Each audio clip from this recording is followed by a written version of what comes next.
जय श्री कृष्णा। आज की प्रेरक कहानी वृंदावन की माटी। आज की प्रेरक कहानी वृंदावन की माटी। शोभा नाम की औरत जिसकी बहन वृंदावन में रहती थी, एक दिन वह उसको मिलने के लिए वृंदावन गई। शोभा जो कि काफ़ी पैसे वाली औरत थी, लेकिन उसकी बहन कीर्ति जो कि वृंदावन में रहती थी अधिक पैसे वाली नहीं थी, लेकिन दिल की वह बहुत अच्छी थी, या यह कह सकते हैं कि दिल की वह बहुत अमीर थी। उसका पति मिट्टी के घड़े बनाने का काम करता था। शोभा काफ़ी सालों बाद अपनी बहन को मिलकर बहुत खुश हुई, लेकिन उसमें थोड़ा सा अपने पैसे को लेकर घमंड भी था। वो कीर्ति के घर हर छोटी बात पर उसकी चीज़ों में से कमी निकालती रहती थी, लेकिन कीर्ति जो थी उसको कुछ न कह कर बस यही कह देती जो बिहारी जी की इच्छा, लेकिन शोभा प्रत्येक बात में उसको नीचा दिखाने का प्रयास करती। कीर्ति ने अपनी ओर से अपनी बहन की आवभगत में कोई कमी ना छोड़ी। उसने अपनी बहन का पूरा ख्याल रखा। उसने उसको वृंदावन के सारे मंदिर के दर्शन करवाए और उनकी महिमा के बारे में बताया। शोभा यह दर्शन करके खुश तो हुई और उसने महिमा भी सुनी, लेकिन उसका इन चीज़ों में इतना ध्यान नहीं था। बस दर्शन करके वापस आ गई। उसको वृंदावन में रहते हुए काफ़ी दिन हो गए। एक दिन वह अपनी बहन से बोली, कीर्ति अब बहुत दिन हो गए तेरे घर रहते हुए, अब मुझे अपने घर जाना चाहिए। कीर्ति थोड़ी सी उदास हो गई और बोली, बहन कुछ दिन और रुक जाओ। शोभा बोली, नहीं, काफ़ी दिन हो गए मुझे आए हुए। घर में मेरा पति और बच्चे अकेले हैं, उनको सास के सहारे छोड़ कर आई हूँ। अब मैं फिर कभी आऊँगी। जब शोभा वापस जाने लगी तो कीर्ति जो कि शोभा की बड़ी बहन थी, उसने अपनी छोटी बहन को उपहार स्वरूप मिट्टी का घड़ा दिया। घड़े को देखकर शोभा हैरान सी हो गई और मन में सोचने लगी, क्या कोई उपहार में भी घड़ा देता है। लेकिन कीर्ति के बार बार आग्रह करने पर उसने अनमने से घड़ा ले लिया। जब शोभा जाने लगी तो कीर्ति की आंखों में आंसू थे, लेकिन शोभा उससे नजरें चुराते हुई जल्दी जल्दी वहां से चली गई। सारे रास्ते शोभा यही सोचती रही कि मैं घर जाकर अपनी सास और पति को क्या बताऊंगी कि मेरी बड़ी बहन ने मुझे घड़ा उपहार के रूप में दिया है। तो उसको इस बात से बहुत लज्जा आ रही थी।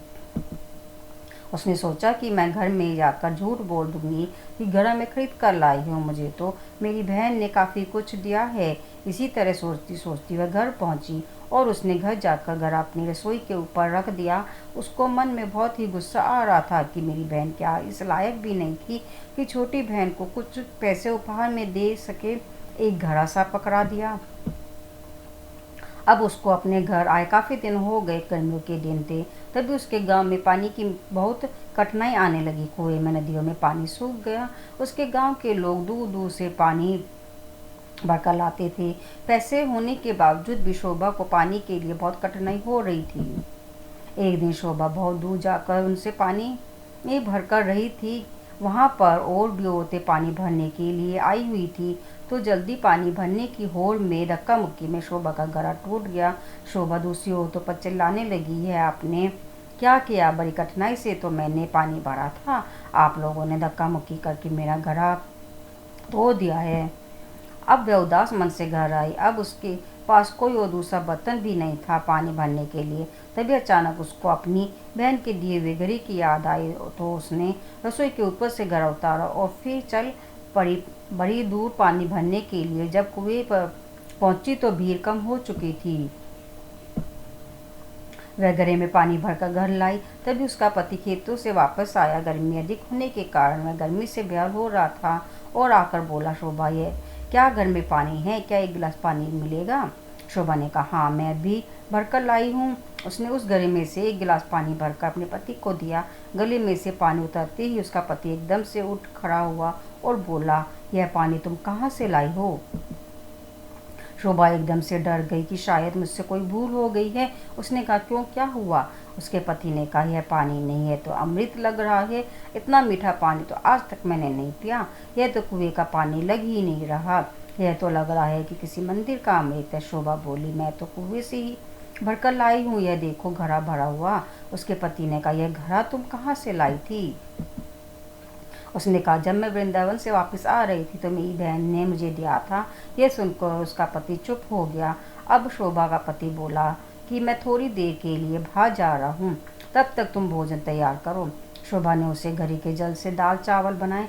घड़े के पानी से दाल चावल बनाने से उसकी सुगंध पूरे गांव में फैल दी। गांव के सब लोग सोचने लगे कि आज गांव में कहाँ उत्सव है जो इतनी अच्छी खाने की सुगंध आ रही है। सब लोग एक एक करके सुगंध की सूंघते हुए शोभा के घर तक आ पहुंचे। साथ में उसका पति भी था। शोभा के पति ने आकर पूछा कि आज तुमने खाने में क्या बनाया है। शोभा ने कहा कि मैंने तो दाल और चावल बनाए हैं। सब लोग हैरान हो गए कि दाल चावल की इतनी अच्छी सुगंध। सब लोग शोभा का मुंह देखने लगे कि आज तो हम भी तेरे घर से दाल चावल खाकर जाएंगे। उसने किसी का को मना नहीं किया और थोड़ी थोड़ी दाल चावल सबको दिए। दाल चावल खाकर सब लोग उसको कहने लगे, यह दाल चावल नहीं, ऐसे लग रहा है कि हम लोग अमृत चख रहे हैं। शोभा के पति ने कहा कि तुमने आज दाल चावल कैसे बनाए। उसने कहा कि मैंने तो ये घड़ी के जल से ही दाल चावल बनाए हैं। शोभा का पति बोला, तेरी बहन ने बहुत अच्छा उपहार दिया है। अगले दिन जब शोभा घड़ा भरने के लिए जाने लगी तो उसने देखा घड़ा तो पहले से ही भरा हुआ है। उसका जल वैसे का वैसा है जितना वो कल लाई थी। उसने उसमें से खाना भी बनाया था, जल भी पिया था, लेकिन घड़ा फिर भरा का भरा था। शोभा एकदम से हैरान हो गई, ये कैसे हो गया।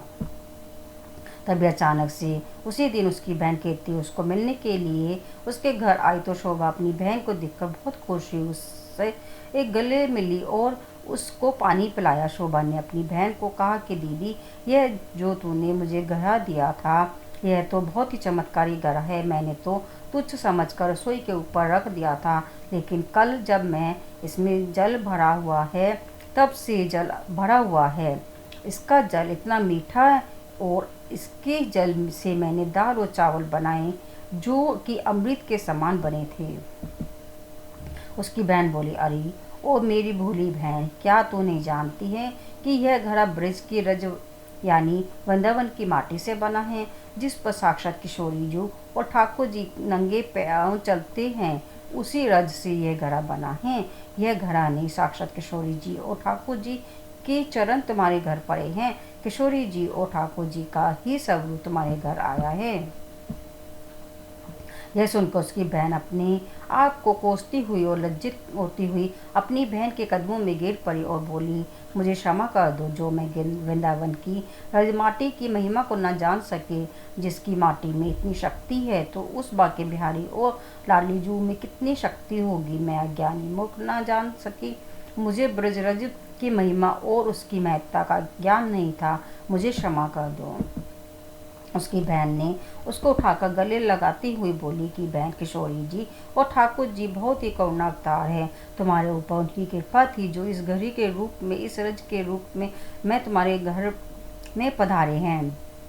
शोभा बोली, बहन तुम्हारी ही कारण मैं धन्य हो उठी। तुम्हारा लाख लाख धन्यवाद। यह कहकर दोनों बहनें आंखों में आंसू भरकर एक दूसरे के गले लगकर रोने लगी। यह थी महिमा वृंदावन की। आज की कहानी वृंदावन की माटी। बोलो जय श्री कृष्ण।